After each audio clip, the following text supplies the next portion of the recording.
The day started like any other in our peaceful Texas home. We have recently celebrated our 10th wedding anniversary, an occasion marked by warmth and a reassuring familiarity. Yet little did I know that the tranquility of our decade-long bond was about to be jolted by an unsettling request. My wife, usually so measured and considerate, dropped a bombshell over dinner. The casualness of her tone was starkly at odds with the weight of her words.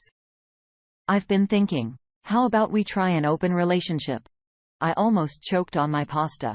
The very sentence sounding alien to my ears, an open relationship. The concept was new to me.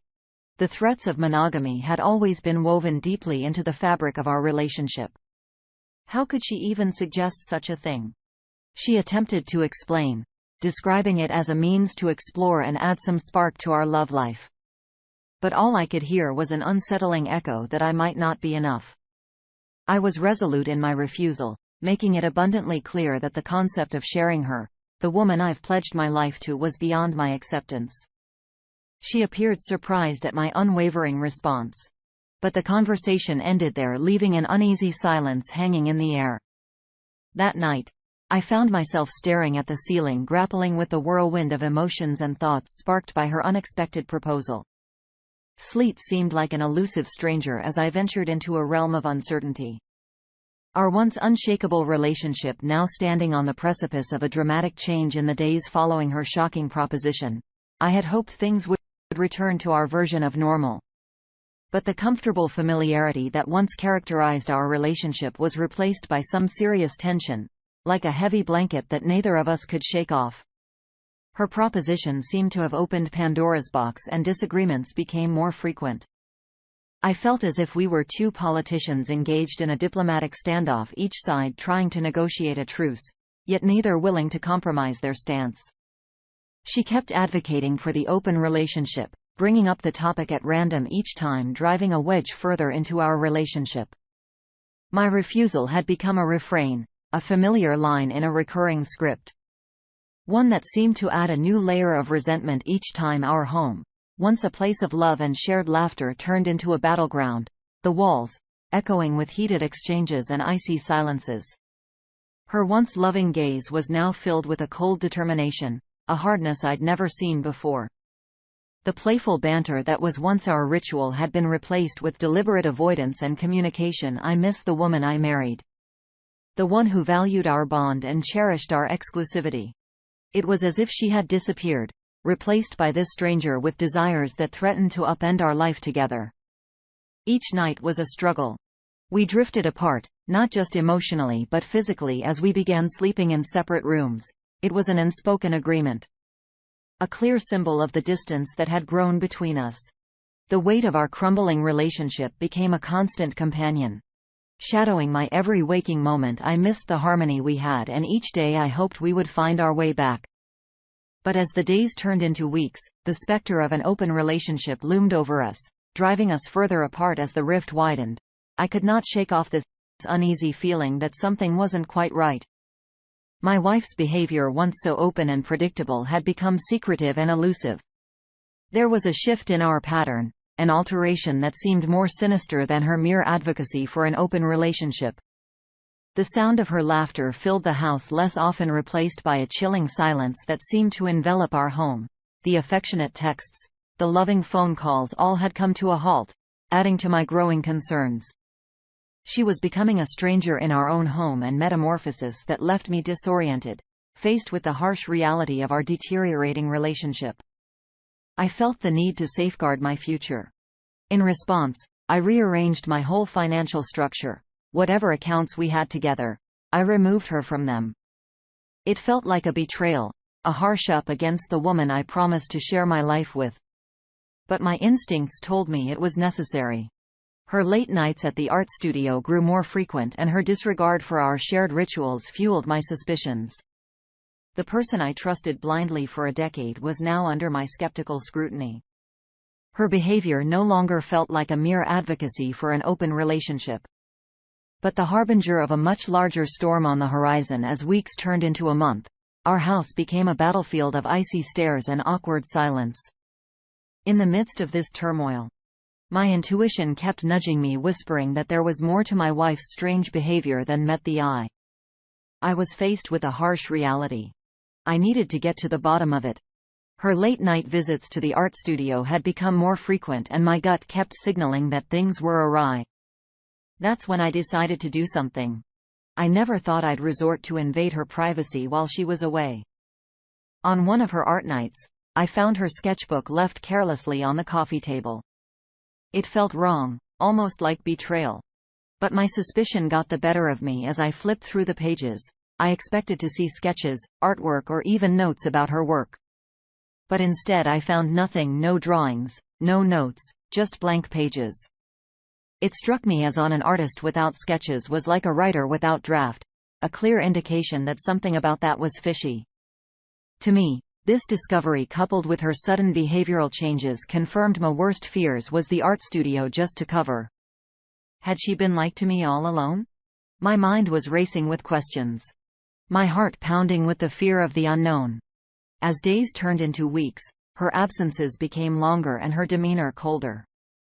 We were like two strangers living under the same roof, each going about our own lives disconnected from the other. It was around this time she stopped informing me about her trips to art exhibitions in other cities. Her unannounced departures and late-night returns started painting a picture. I didn't want to see the woman I had trusted for 10 years was a stranger to me. The situation was spiraling out of control, and it was time for me to take matters into my own hands. Well, the discovery awaiting me would change our lives forever. I was in the middle of a normal workday when my phone rang. Her name flashed on the screen. A sight that had once filled me with warmth now filled me with dread. I picked up the call expecting her to tell me about another art show. But instead she hit me with the bombshell. She wanted to separate. The world around me froze and the bustling office seemed eerily silent. I felt a sense of detachment, as if I was observing the scene from a distance. I had expected this, but hearing it from her made it painfully real.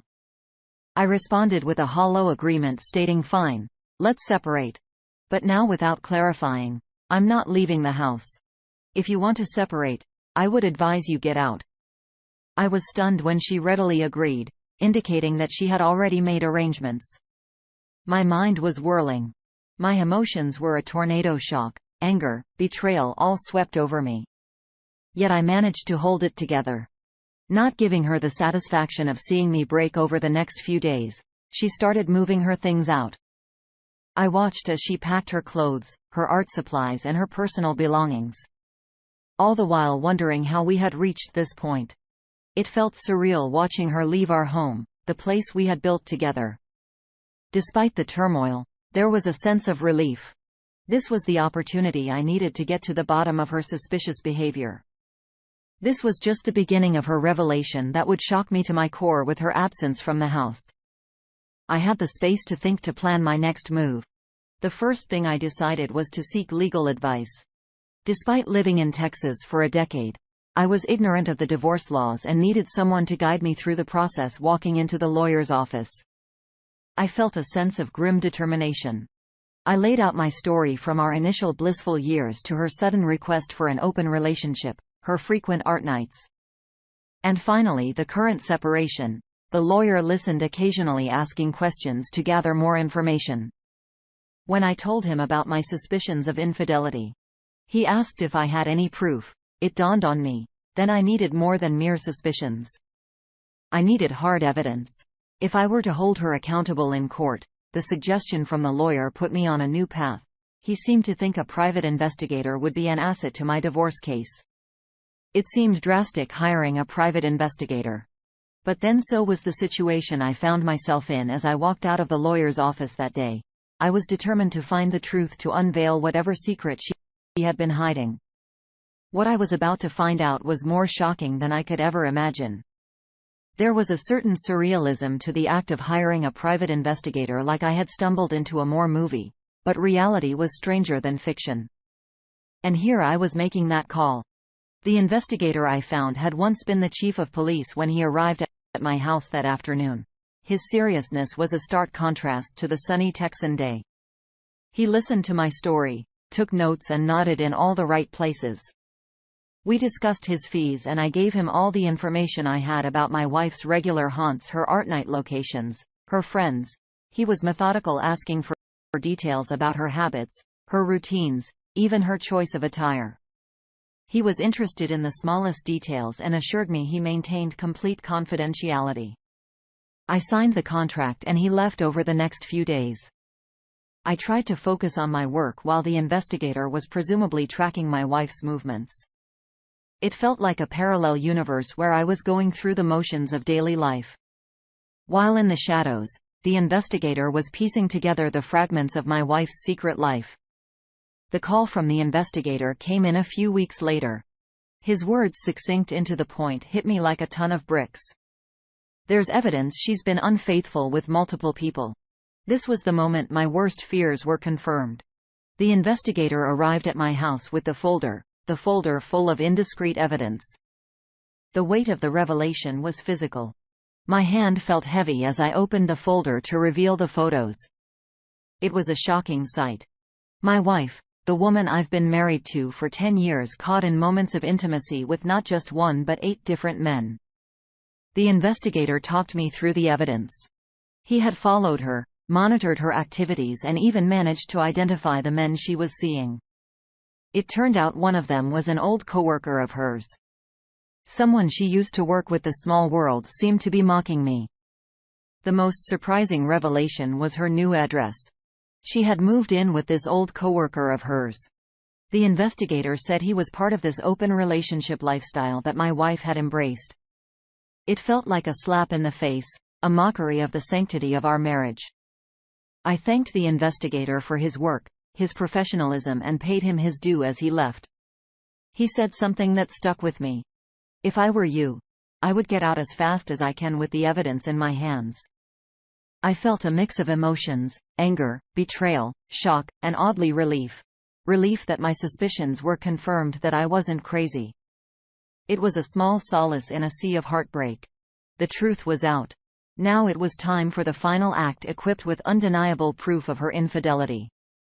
I approached my attorney. He reviewed the evidence and advised me to file for divorce on the grounds of adultery. The proceedings were set into motion, a bunch of legal terms, paperwork, and court visits. My wife's attorney tried to argue for alimony, but the judge dismissed it, citing the undeniable evidence from the investigator. The house was ordered to be sold. But as expected, there was some equity, about $50,000, ordered to be split between us. After that, my wife was left with only her car, her clothes, and some furniture. I, on the other hand, was able to secure my financial stability, buying myself a new home after the proceedings. Months passed. And I heard that the guy my wife was with had kicked her out. She apparently cheated on. The guy she moved in with doesn't make any sense. They were into that open relationship crap. In the end, I was free from a marriage that had become a lie. The woman I had spent 10 years with was a stranger. As I moved on with my life, I carried this lesson with me. I had lost a lot. But in the process, I had found the strength within me and a sense of self-worth that I would carry forward. Despite the painful experience,